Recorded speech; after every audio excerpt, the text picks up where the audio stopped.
Well, welcome back. Welcome back. This episode we're doing something a little different. It's been a request by a few. Quite a few, actually. Quite a few, yeah. Quite a few of our supporters have asked for Glenn's photographic tips and advice and what camera gear he uses. Yeah, I don't know whether I believe myself. Yeah. So this will be all about our camera gear, and hopefully Glenn will give you a few tips along the way. Yeah. So stay with us.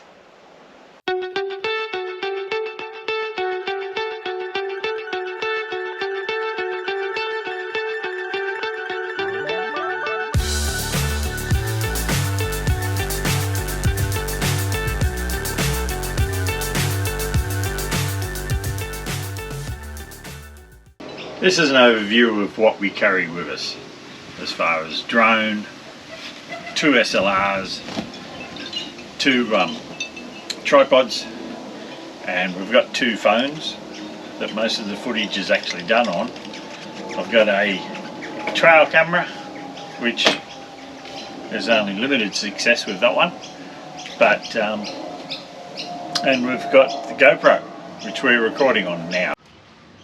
Most of the filming that Vicky does, or we tend to do, is on the iPhone 11? Yeah, it's not a new one. No, it's not a new one.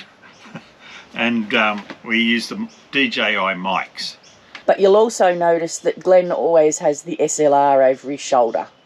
So what do you use there, Glenn? Well, the SLR.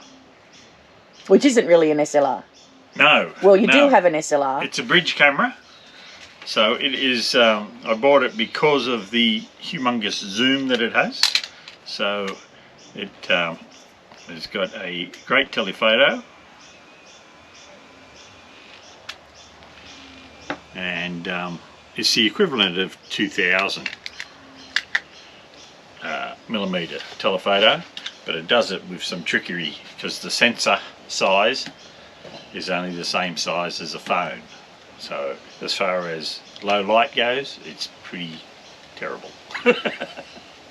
But you use that for your birds? I use that for my birds, okay? And because it has got a bird setting, you put it on bird setting, and away you go. You've got a moon setting, as well as the normal manual, auto, shutter priority, and all the other settings.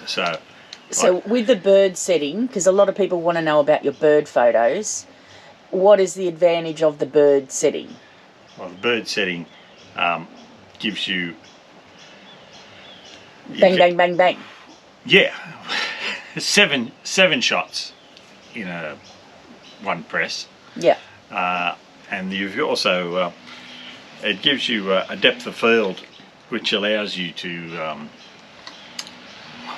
bokeh the background, which pulls it out of focus, which is very artistic. But the 7 shots in one press also is good for birds that are flying or landing. Yeah, there is limitations, unless if there's got full light, it's very good. But anything less than perfect light, it becomes a bit of a limitation. It's unusual that it has a setting for birds, and it also has a moon setting. You can set up, if you go to scene, you can set up your usual scenes like... You don't do that though. No, I don't tend to blow that. I usually have it on program. And that allows, when it's on program, it allows you to press this button on the wheel and you can go to macro. So I do find that good for bugs and flora. Yeah. So this is the Nikon P950, should I say, and it's still available. Its bigger brother, the P1000, which is a fair bit heavier, is no longer available. This one is the entry-level Nikon D3300, 3300 should I say, sorry. This is one of my original cameras. At the moment it's a It's got the 18 to 55mm lens on it, which is the standard lens. The standard lens I do carry around with me because all the filters tend to be for that standard lens. I've got some other ones, but I like to use Star 6 sometimes, which is a bit old hat, but I like the effect. We've got a 300mm lens, and that's when I realised the limitations of this lens.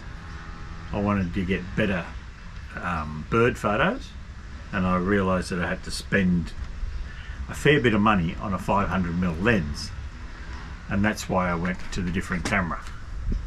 So it was cheaper to buy a camera than it was another lens.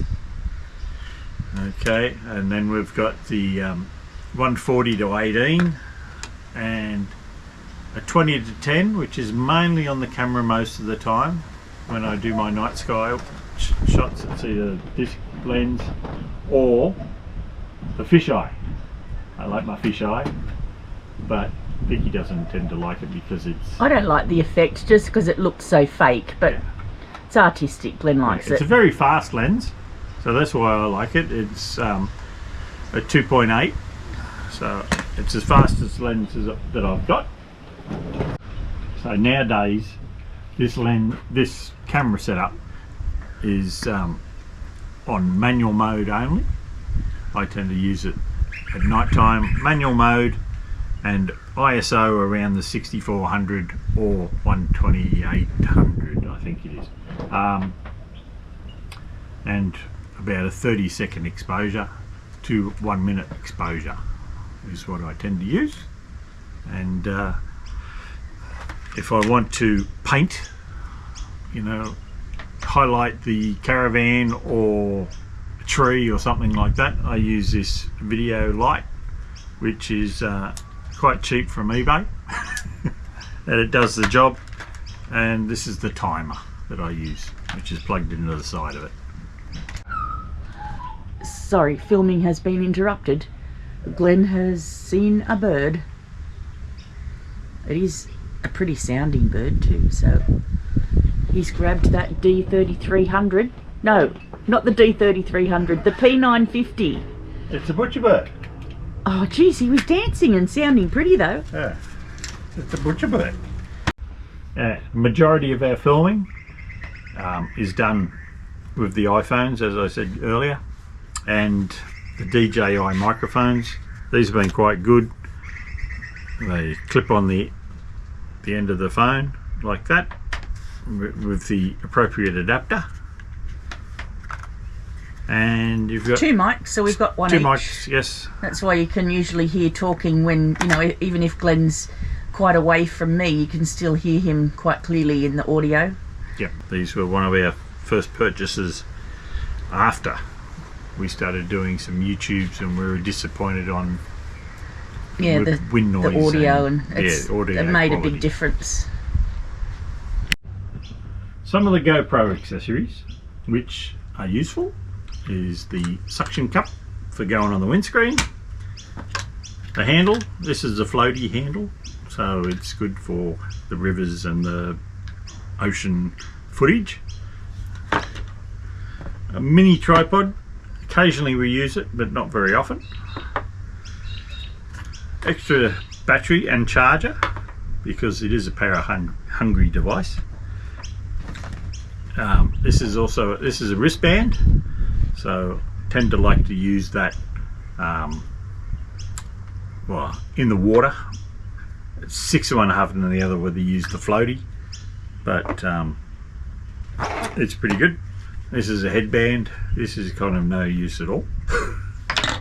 And your various little adapters which you might need when you put it on the windscreen, but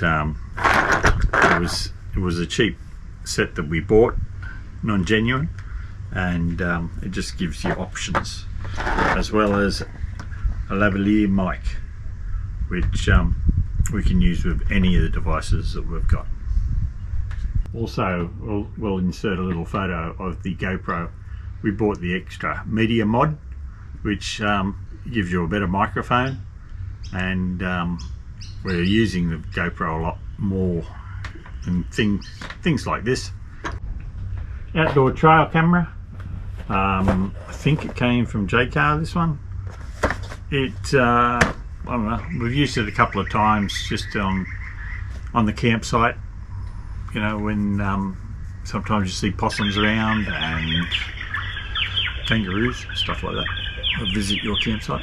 We've never hopefully found friendly stuff. Yeah, we've never found anything terribly exciting at night time, have we? No. It's all just bouncing kangaroos past the site, really. Yes, yeah. Which is still cool to see.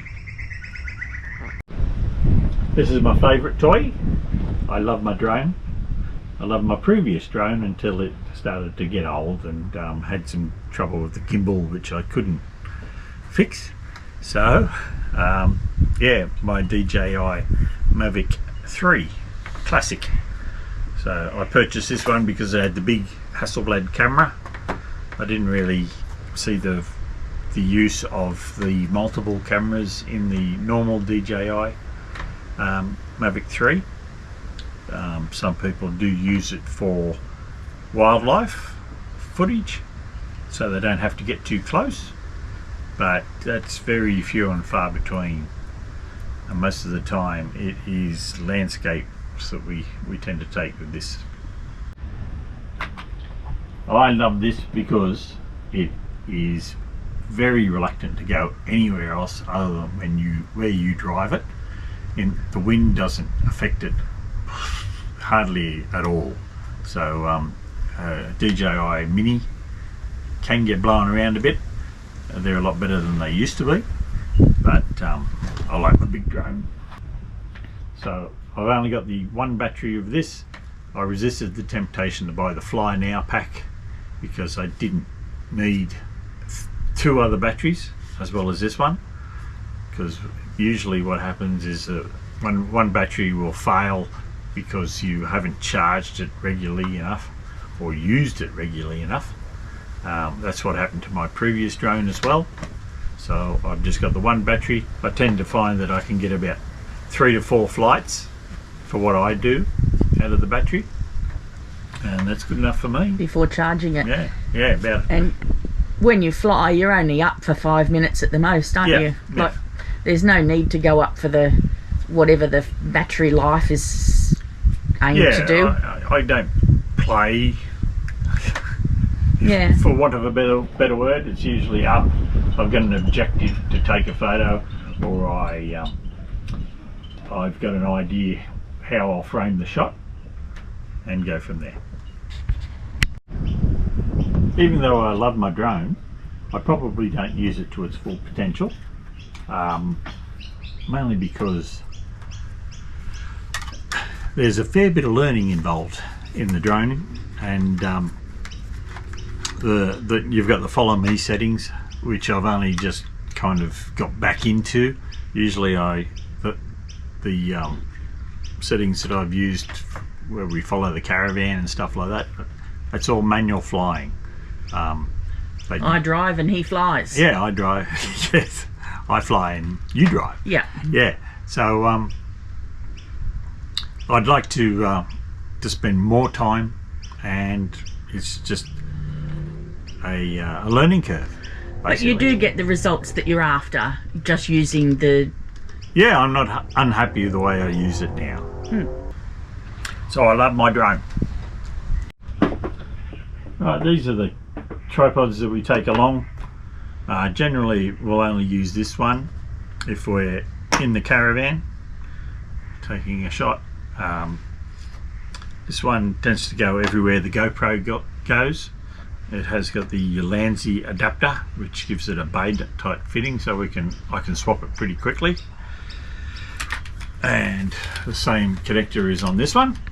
If I need a little bit more height, this is only a cheap tripod, this one, and all it does is video footage. And we've got my Slick, which I've had for 10 years. And maybe. Yeah, it's been a very robust tripod that I don't have any issues For your with. night shots. It's not a ball head. It's usually only used for the night shots, and I just set it up and away we go. So So that's all the camera stuff that I've got. Okay, so if you're planning a trip around Australia, you only need... There's no need to buy all that stuff. You saw how much there was. Yeah, a quarter of the stuff that we've got. Yeah, like I reckon you could do a lap of Oz with a good quality phone. The new phones these days have got great cameras. Yep. So a good quality phone, a GoPro, even a basic GoPro. Yeah, basic GoPro. Just so that you can take it in the water with you, because you know you'll be doing snorkeling and all that sort of stuff. So it is good to have the water camera. Yes. And well, a drone that is around about $500. Yeah, you don't need the thousands. You don't need the several thousand. So a good DJI Mini maybe? Yep. Something that has got satellite capability. Don't buy a cheap one. Yeah. You just crash them. Yeah, the cheap ones usually won't hold station. They'll start to drift everywhere. Yep. And you do get what you pay for. Yeah, some of them are pretty scary out there. Yeah, so basically, you know, a DJI Mini is a good quality mini drone. Yep. A phone and a GoPro, and you're set to travel Oz. Yeah. So now I've gone through all the camera gear that we've got. I'll put some photos up, and I'll put some metadata with them, so you've got an idea of the settings that are used for the certain photos that I take. That's the requests that we've had from people, actually. Yes, what are the settings? Yeah, what are the settings you're using for that photo and this photo? It is a bit of a cheat when you put it on bird mode and go click. But the night settings could be beneficial. Yes, the night settings could be.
Well, thanks again for watching. Yeah, hopefully that's helped you out, given you some ideas of for your camera skills that you've requested. Yeah, by no means am I professional. Well, I consider myself a professional. Please like and subscribe. That would be a great help. It would be. And don't forget, we've got our second channel. Oh, Happy Campers Australia 2. Australia 2, yeah. Yep. And other than that, we will see you on our next episode. See you on the road. See ya.